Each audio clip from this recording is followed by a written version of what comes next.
Hello everyone and welcome back to the Balakrishna classes. Let us continue with our topic, some basic concept of chemistry. Today we will be discussing about the laws of chemical combination. A compound is formed when two elements gets combined with each other.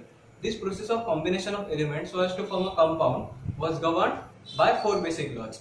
These laws are nothing but laws of chemical combination. So let's see the first law. First law is known as law of conservation of mass.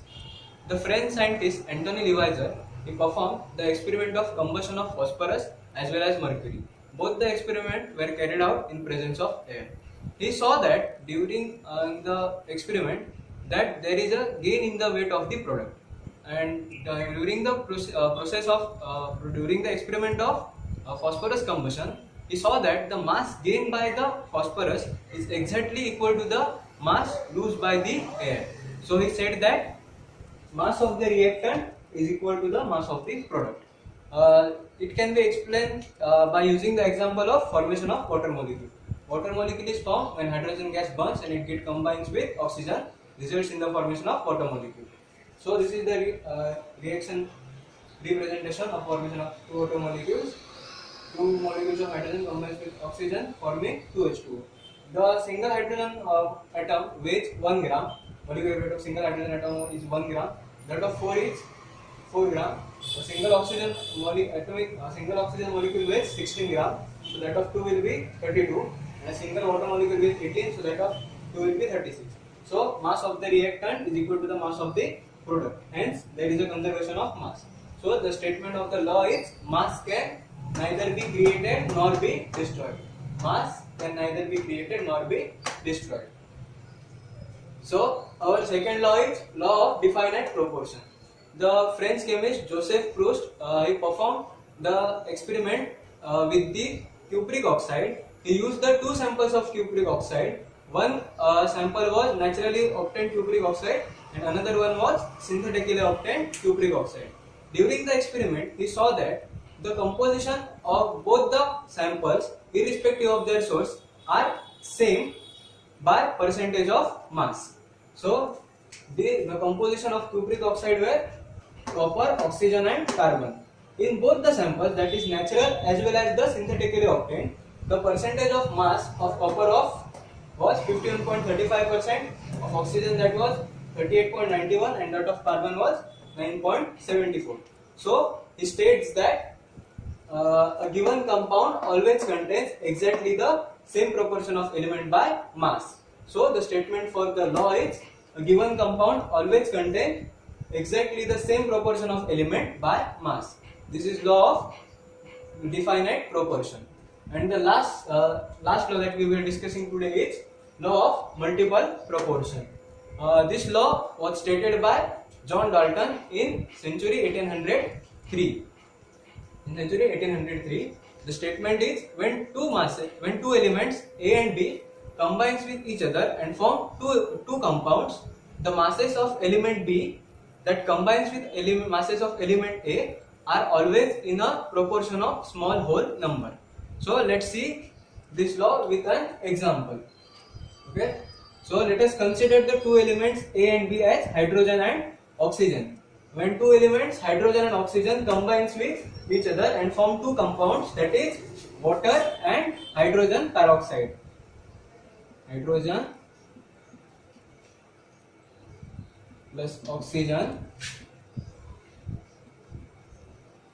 resulting in formation of water, the first reaction, and similar hydrogen plus oxygen forming hydrogen peroxide is H2O2. Okay. So here in this case two molecules of hydrogen are used. So molecular weight of single hydrogen atom is 2 grams. Here also H2, that is 2 grams, 2 molecules of hydrogen. Here oxygen H2O, single oxygen. So weight is single oxygen, molecular weight of single oxygen is 16 grams. And here O2, that is 2 molecules of oxygen. So 16 to the 32 grams. Here the masses of hydrogen are in same proportion, while the masses of oxygen, that we have considered as mass of element B. Element B is oxygen. The masses of element B that combines with the masses of element A are always in a proportion of small whole number. That is, oxygen in first reaction is in proportion with oxygen in second reaction. That is 16:32. Its ratio will be 1:2. So masses of element B that combines with the masses of element A are always in a proportion of small whole number. So this is the one example. Another example is of nitrogen and oxygen forming nitric oxide and nitrogen dioxide. Element A is our nitrogen and element B is our oxygen, resulting in formation of two compounds, that is nitric oxide and second is nitrogen plus oxygen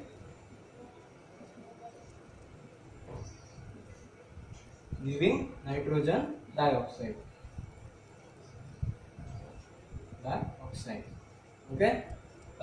Molecular weight of nitrogen is 14 gram. That of oxygen is 16 gram. 14 gram. Here is 16 gram.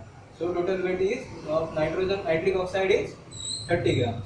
Here also we can see there is a conservation of mass. Mass of reactant equal to the mass of product. And in the second case, molecular weight of nitrogen is 14 grams, oxygen N2, that is dioxide, that is 2 molecules of oxygen, that is 16 to the 32. So here total will be 46 gram. Similarly, just like the first, that is nitrogen and oxygen, in this case we consider nitrogen as element A, oxygen as element B. The ratio of masses of element B, that is oxygen, are always in the proportion of small whole number, that is 16:32 equal to 1:2. The masses of element B that combines with masses of element A are always in a proportion of small whole number.